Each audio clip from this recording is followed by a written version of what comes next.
నమస్కారం అండి అందరికీ. ఒక చిన్న కథ చెప్తా. కథ ఏంటి తెలుసా?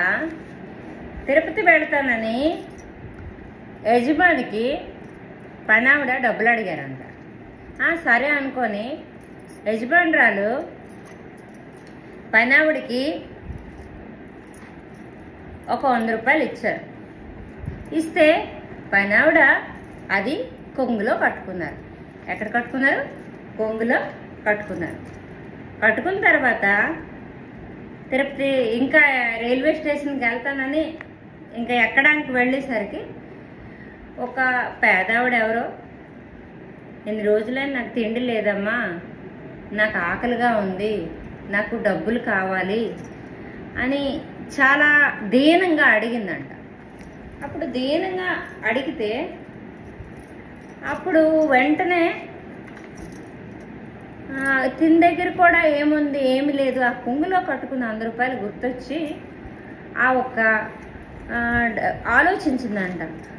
ఏంటి ఇప్పుడు ఈ డబ్బులే ఉన్నాయి కదా నాకు, నేను ఇది ఇచ్చేస్తే ఖర్చుకు తగ్గట్టుగా ఉన్నాయి, మరి ఉండిలో వేయడానికి ఎలాగా అని, ఏంటి మా సౌకర్యం చూస్తుందా ఏంటా అనుకొని ఆ ఒక్క 100 రూపాయలతోని మీల్స్ తెచ్చి ఆమెకి ఇస్తారు.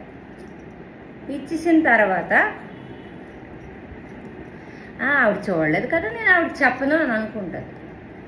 అయితే అప్పుడు ఏమైంది, ఏడుకొండల స్వామి వెంకటేశ్వర స్వామి అట ఆ ఒక్క ఇచ్చిన వానరంకి కల్లోకి వెళ్ళి,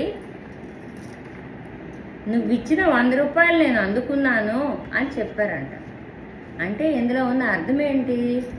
వెంటనే ఆ సావుకార మంచి ఆవిడకి ఫోన్ చేశారంట. అదేంటి నువ్వు తిరుపతి ఇంక వెళ్ళకపోయి ఉంటావు, నాకు ఏడుకొండల వాడిలా కల్లోకి వచ్చారు, ఎందుకు కల్లోకి వచ్చారు నాకు అర్థం కాలేదు అని. అంటే ఏం లేదమ్మా, ఇలా జరిగింది, ఒక పేద ఆవిడ నుంచి నాకు డబ్బులు అడిగితే మీరు ఇచ్చిన డబ్బులే నేను ఇచ్చాను అని చెప్తుందంట. అంటే ఇందులో అర్థం ఏంటో తెలుసా? మానవ సేవే మాధవ సేవ అనేది దేవుడు మనకి తెలిపారు. మనిషికి సేవ చేస్తే చాలు, భగవంతుడు చేయనే, భగవంతుడి సేవ మనిషి సేవ ఒకటే అనేది దాని అర్థం. చెప్పడంలో తప్పులేమైనా ఉంటే